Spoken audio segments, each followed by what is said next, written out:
basic. So I have here example number 1 in finding the derivative of a composite function gamit yung chain rule. As I've said earlier, we can only apply chain rule of differentiation kapag yung ating function ay composite.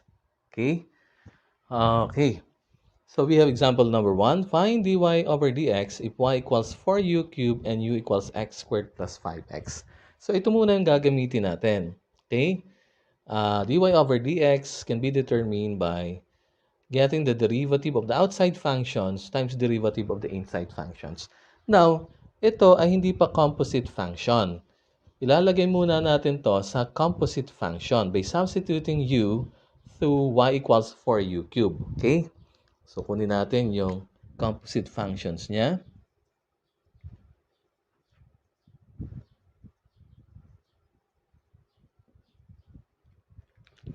So, that is equal to, substitute natin si u. So, we have y equals 4u cubed. We have y equals, u is x squared plus 5x. So, 4 quantity x squared plus 5x raised to 3. So, ito na yung composite function natin. So, gagamitin natin itong derivative na to. Kung natatandaan nyo, na-present ko na sa inyo yung power rule kasi may power dito. Yung power rule natin, na-present kong formula sa rules of differentiation is d over dx of u to the n is equal to nu n minus 1 du over dx. Yung ating ginawa dito, ito yung derivative ng outside functions. Yung du over dx, ito yung derivative ng inside functions. Okay? So, paano? So, solution natin, we have dy over dx. Paano ko kung derivative nito? Ay di, i-multiply lang natin yung 3 kay 4. Yun yung derivative ng outside function. Ito yung kinukuha natin. Ito yung outside. Okay? 3 times 4 is 12. Pabayaan na lang natin yung nasa loob. Yung i-operate natin, kukunan derivative yung nasa labas. So, i-decrease natin to by 1. Okay? So, decrease natin by 1 gamit yung power rule natin. So, we have, leave natin yung nasa loob. X squared plus 5x, 3 minus 1 is 2, times derivative nung inside functions. Yun yung du over dx. So, derivative nung inside functions, x squared plus 5x. Yung inside natin, yun yung g of x, that is x squared plus 5x. So, therefore, we have 12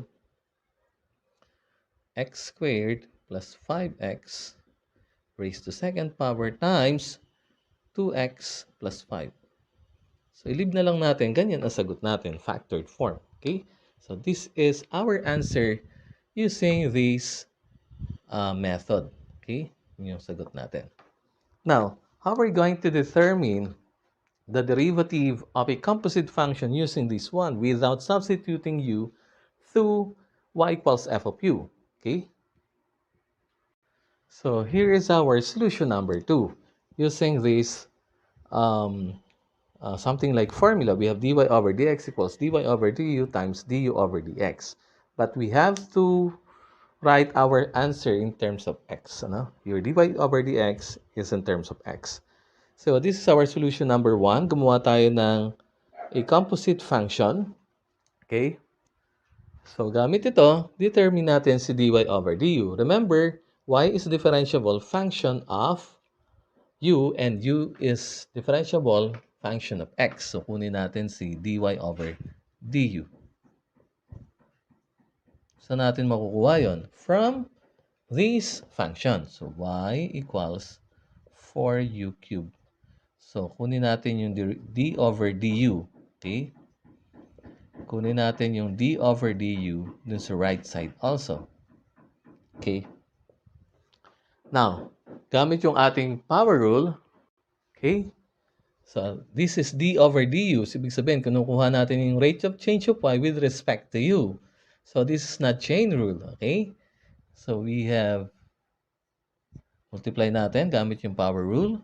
12 u, and then decrease natin yung 3 by 1. So, magiging squared na lang. Okay? Now, magdi-du over du pa ba? Hindi na kasi with respect to u, yung ating pong kinukuha ng derivative. Okay? Y in derivative of y with respect to u. So, there is no need to determine du over dx or because the denominator is du also.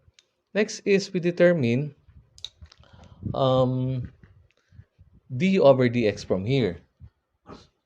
Du over dx, we have u equals x squared plus 5x. We have, kunin natin derivative with respect to x. Okay? So we have derivative x squared, multiply the power and decrease it by 1. So 2x to the 1 plus 5x to the 0 or just simply 5. Okay? So ito na yung d over dx. Now we plug in these two values na nakuha natin to determine dy over dx. So to determine dy over dx, we have dy over dx equal to dy over du times du over dx. Plug in natin. Dy over du is 12u squared. And du over dx is 2x plus 5. Okay? So our answer should be in terms of the variable x. So replace natin yung u by x squared plus 5x. So 12u is x squared plus 5x squared times 2x plus 5. Do we get the same answer? Yes, we have the same answer. So ibig sabihin, we can apply any of these two methods in finding the derivative of a function, specifically yung composite functions using chain rule. But most of the time, ito lang ginagawa ko. Gumagawa ko ng function na kung saan explicit form, y yung nasa kabila, x terms o x expressions yung ating nasa kanan ng ating equation. So that is example number 1 on the topic about chain rule. Thank you.